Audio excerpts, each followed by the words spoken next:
ഹരി ഓം. ദശകം 16, ശ്ലോകം 5. കാമോ വസന്തമലയാനിലബന്ധുശാലീ കാന്താകടാക്ഷവിശിഖൈർവികസദ്വിലാസൈः വിദ്യന്മുഹുർമുഹുരകമ്പമുദീക്ഷ്യ ച ത്വാം ഭീതസ്ത്വയാധ ജഗദേ മൃദുഹാസഭാജാ.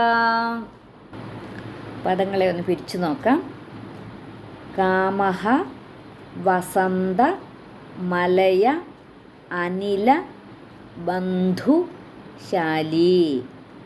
കാമോ വസന്ത മലയാനില ബന്ധുശാലീ കാന്താ കടാക്ഷ വിശിഖൈഃ വികസദ വിലാസൈഃ.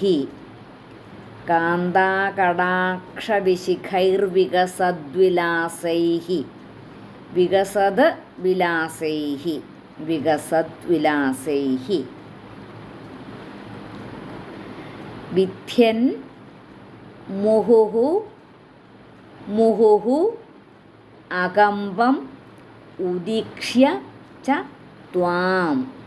വിദ്യൻ മുഹുർമുഹുരകമ്പമുദീക്ഷ്യ ച ത്വാം. മുഹുഹു അതാണ് രണ്ട് മുഹുഹു അടുപ്പിച്ച് വരുന്നുണ്ട്. അതിൽ രണ്ടിലും വിസർഗമുണ്ട്. മുഹുഹു അതാണ് മുഹുർമുഹുരകമ്പ. ആദ്യത്തെ വിസർഗം മാറി ഇറാകുന്നു. രണ്ടാമത്തെ വിസർഗം മാറിയിട്ട് അത് രായാകുന്നു. കാര്യം എന്നാന്ന് വെച്ചാൽ മുഹുഹു കഴിഞ്ഞിട്ട് അകമ്പം, മുഹുഹു അകമ്പം. അപ്പോൾ അതൊരുമിച്ച് വരുമ്പോൾ അങ്ങനെ മുഹുരകമ്പം. പിന്നെയോ മുദീക്ഷ്യല്ല, ഉദീക്ഷ്യ ച ത്വാം. അപ്പോൾ ഒരുമിച്ച് വരുമ്പം മുഹുർമുഹുരകമ്പമുദീക്ഷ്യ ച ത്വാം. വിദ്യൻ മുഹുർമുഹുരകമ്പമുദീക്ഷ്യ ച ത്വാം. ഭീതഃ ത്വയാ അധ. ഭീതസ്ത്വയാധ ജഗദേ മൃദുഹാസഭാജാ. ഭീതസ്ത്വയാധ ജഗദേ മൃദുഹാസഭാജാ. കാമോ വസന്തമലയാനിലബന്ധുശാലീ കാന്താകടാക്ഷവിശിഖൈർവികസദ്വിലാസൈഃ വിദ്യന്മുഹുർമുഹുരകമ്പമുദീക്ഷ്യ ച ത്വാം ഭീതസ്ത്വയാധ ജഗദേ മൃദുഹാസഭാജാ. ശ്ലോകം 5 അന്വയവും അർത്ഥവും നോക്കാം. അപ്പോൾ ഈ ശ്ലോകത്തിൽ ശ്രീനാരായണമൂർത്തിയുടെ കാമവിജയത്തെയാണ് വർണ്ണിക്കുന്നത്. അപ്പോൾ കഴിഞ്ഞ ശ്ലോകത്തിൽ ഇന്ദ്രൻ കാമദേവനെ അയക്കുകയാണ്. ഭഗവാന്റെ തപോബലം കണ്ടിട്ട് കുശുമ്പ് വന്നിട്ട് ആ കാമദേവനെ സ്വർഗസുന്ദരിമാരോടുകൂടി പറഞ്ഞയച്ചു എന്ന് പറഞ്ഞു. അപ്പം ഇതിനകത്ത് ആ കാമവിജയം ആണ് കാണിക്കുന്നത്. കാമഃ വസന്തമലയാനില ബന്ധുശാലീ. കാമൻ വസന്തം തെക്കൻ കാറ്റ് എന്ന ചങ്ങാതിമാരോടുകൂടി അവിടെ വന്നെത്തി, ഭഗവാന്റെ അടുക്കൽ വന്നെത്തി. എങ്ങനെ? വികസദ്വിലാസൈ കാന്താകടാക്ഷവിശിഖൈഃ വിദ്യഞ്ച. എങ്ങനെയാണ് വന്നെത്തിയത്? ആ തെളിഞ്ഞ വിലാസങ്ങളോടുകൂടിയ സുന്ദരിമാരുടെ കടാക്ഷങ്ങളാകുന്ന അമ്പുകളാൽ പ്രഹരിക്കാൻ വേണ്ടിയിട്ട്. അപ്പോൾ ആ സുന്ദരിമാരെയും കൊണ്ടല്ലേ വന്നിരിക്കുന്നത്. എന്നിട്ട് അവരുടെ ആ തെളിഞ്ഞ വിലാസങ്ങളോടുകൂടിയ സുന്ദരിമാരുടെ കടാക്ഷങ്ങളാകുന്ന അമ്പുകളാൽ പ്രഹരിച്ചു ഭഗവാനെ. അതാണ് കാമഃ വസന്തമലയാനില ബന്ധുശാലീ വികസദ്വിലാസൈഃ കാന്താകടാക്ഷവിശിഖൈഃ വിദ്യഞ്ച. വിദ്യഞ്ച എന്ന് പറഞ്ഞാൽ പ്രഹരിച്ചു. ആ പ്രഹരിക്കുക എന്ന് പറഞ്ഞു കഴിഞ്ഞാൽ ഇതാണ് അവരുടെ ആ നോട്ടവും അവരുടെ ആ പെരുമാറ്റവും എല്ലാം.